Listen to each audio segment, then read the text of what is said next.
Maybe she just thinks I'm a swell guy. I have no idea. I should have waited till she told that probably story. For the search engine optimization. That's probably What is that? No, you like when you tag like things like Bill Burr, anything popular. If you like to put anything on, we're like Bill Burr, the All In Tour. So when people are searching things like Bill Burr, her thing might come.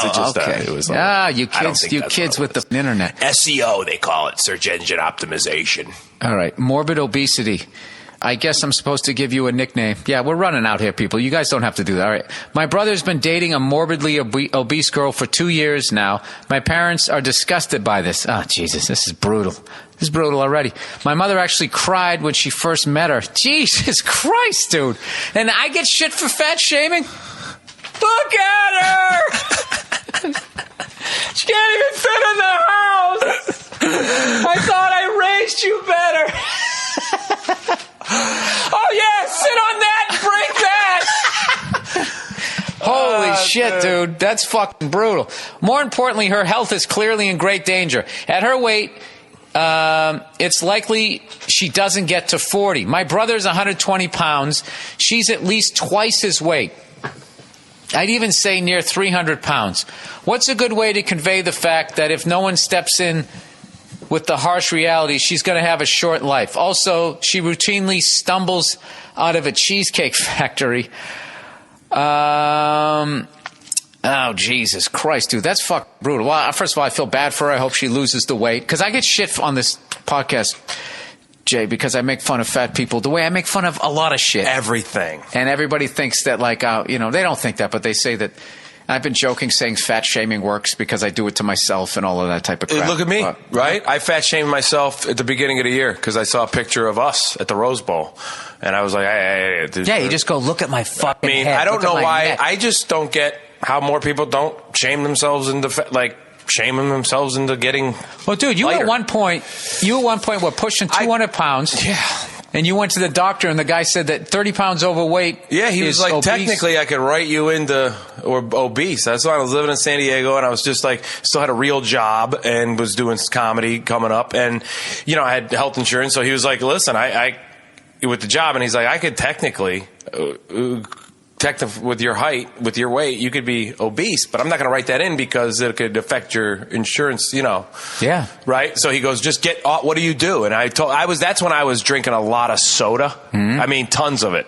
Right. And that's if there's people out there, I'm telling you, drop that. If you know what? You know why she's waddling out of a cheesecake factory? Because she had 3 freaking sodas on top of whatever else she had, I bet. And the diet's the worst. He said, my doctor looked at me and said, the word diet is the biggest travesty that the Food and Drug Administration allows because it doesn't mean anything. Anything's a diet. If you eat a cow, that's your diet. Right. I mean, a Diet Coke just doesn't mean that it's any better for you. It ain't gonna make you lose weight. It's gonna make you gain weight. So that's the one thing. So you cut out soda or pop, as you guys call it. Pop. I got off pop. I was drinking he was like, geez, how many are you drinking? I was like, I was on a Diet Dr. Pepper's, man. I was knocking back 3-4 a day. And then when I would go golfing, I would knock down, 6 per 9. I'd have a plastic cup. I'd go through 6, 7, 8, 10 Diet Dr. Peppers on a golf course. Jesus Christ. Yeah, I thought I was refreshing myself, and it's diet and it tastes good. I love that Dr. Pepper. I was like, okay, it's diet.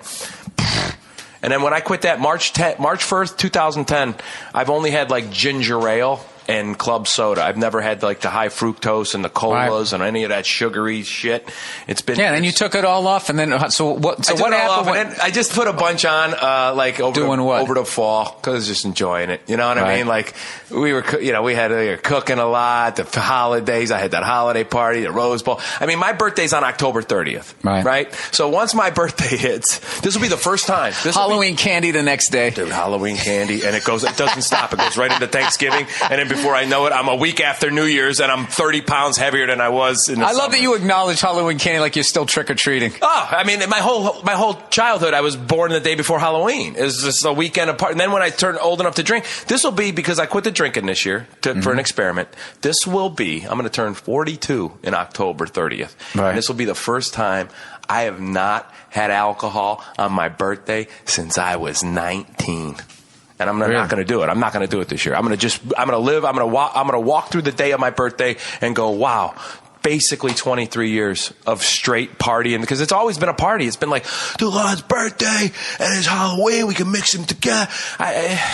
There's been days I don't even know. I was amazed, though. I don't even remember most of my birthdays in the 20s. My friends, it was a Halloween week. I was dressed up, just fucking just plowed. Oh, Jesus Christ. I mean, well, do you know what amazed me was you were on the wagon from Rose Bowl right up till we did the that was Vegas a deal thing. I made, though. Yeah, but so you were like, I'm drinking this weekend and I'm going right back to being on the wagon, which is what I said, and you were able to do it. I haven't. Yeah, I haven't been able to do it. But you had a nice, but you had that point of the year for you was like you just finished a special. You know, you knew you were coming with Black and White was coming out. You had there was a lot of reasons for you just not to. You've been good since you started that quit 1 year, a couple years ago. You've been able to go and get nice little stretches in. I haven't been able to. I'm a very streaky player. Let me tell you something. The longest I've gone without drinking on this last run was, I think I had just had a real bad flu for like 8 or 9 days that I didn't drink, and then this has been the longest of my life. I mean, this has been since I was a teenager. Yeah, you've drank like basically 3 days this whole year. 4 days, right? Yeah, 3 days. 3 days this whole year. That's awesome, man. Yeah. Yeah, that's awesome. I wish and I'm not going to have another drink, I think, until the Rose Bowl. I think that's. I got those fucking Miller High Lifes. I just have like one a day. Yeah, but that's not, But you know what it is? It's right after you have it, right? Right after you have that first one.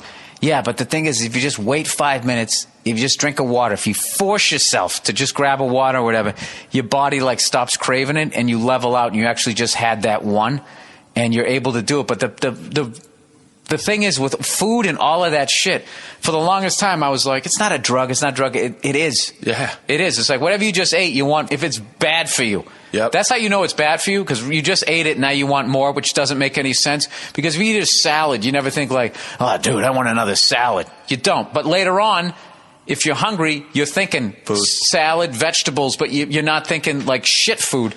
But like if you eat, I've just found if I eat an apple or whatever, I don't crave another apple. If I eat a handful of chips, cookies, alcohol, soda, sugar. Any of that shit that's bad, salt or sugar, you just like it's like you're fiending for it. Sugar. I mean, that's why people are fat. They can't get off the sugar. And when you can get off the sugar and you can take it out, and the only sugar you get is the naturals, like the fruits and the vegetable sugars, the natural sugars, your body isn't looking at food like, oh my God, I want that. Your body tells you when it wants food. So then what does he tell this? He tells her to get off the sugar, and it's going to take a month. And salt. Salt, but definitely sugar first. Get off the sugar, because sugar, you have to match it. If you drink colas and if you eat lots of bread and pastas, that's tons of sugar in there. And your body has to match that. It wants more sugar. So if you drink a bunch of Coke, then it wants the sugar food. All right, so when this woman walks in, if you were in the house and you got a yellow, like, oh my God, she's even fatter, you're going to be in the background going, hey, get off the sugar. Yeah, get off. I will get in her face and be like, get off the sugar, wipe it out of your thing. Turn your hat around backwards.